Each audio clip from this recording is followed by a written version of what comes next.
Now we're going to talk about why paying your credit card off on time matters.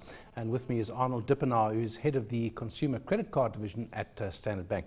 Morning to you, Arnold. It does sound an obvious thing to do, you know, pay off what you owe on your credit card, but that's not what a lot of people do. And I don't suppose everyone's aware of all the options that you have for paying off your card. Thank you, David. Nice to be here.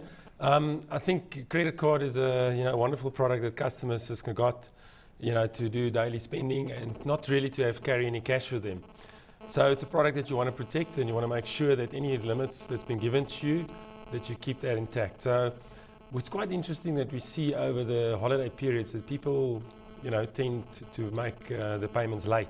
Well, I was going to say, we were saying earlier all these public holidays, and I must do a bit of research and find out exactly how many we have compared to other countries. It must be near the top of the list.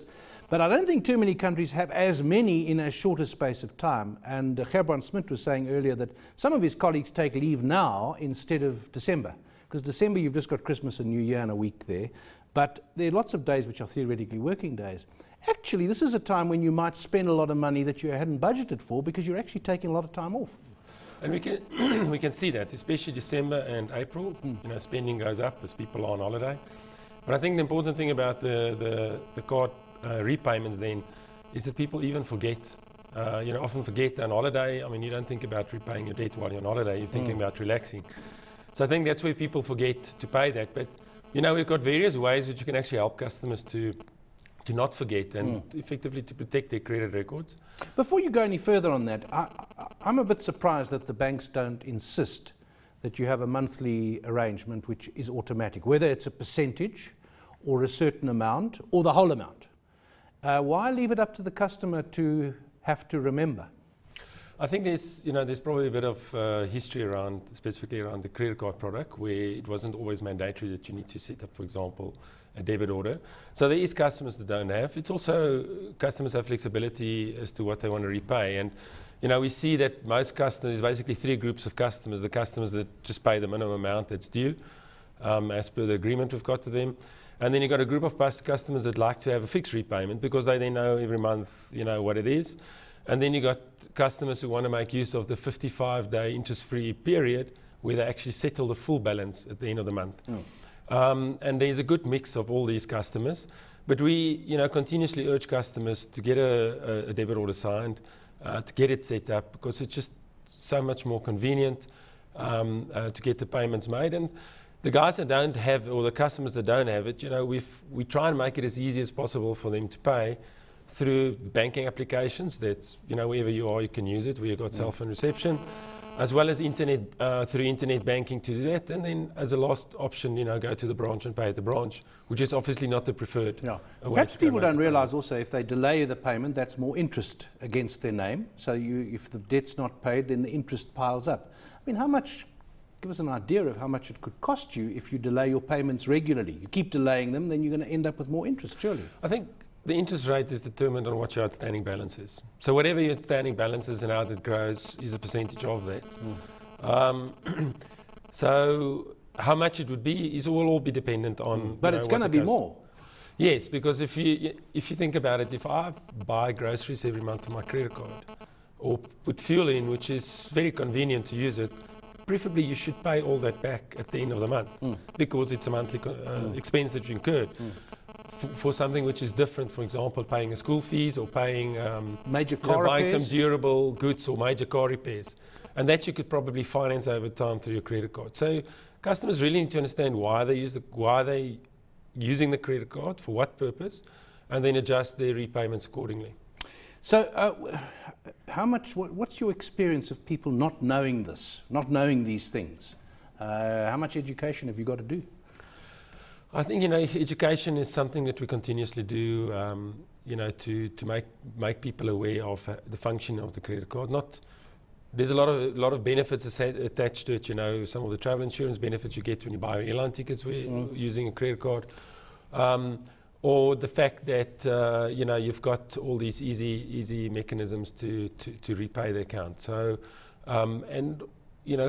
we also, where customers get into trouble, we've got a customer assist unit that actually support customers have a way to restructure their debt and support them through difficult times. We see people shopping there on the screen as we're speaking.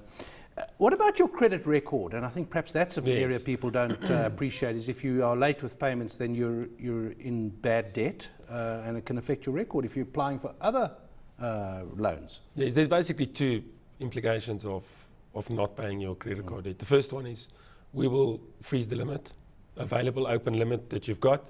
So it means you can't spend anything more on the card.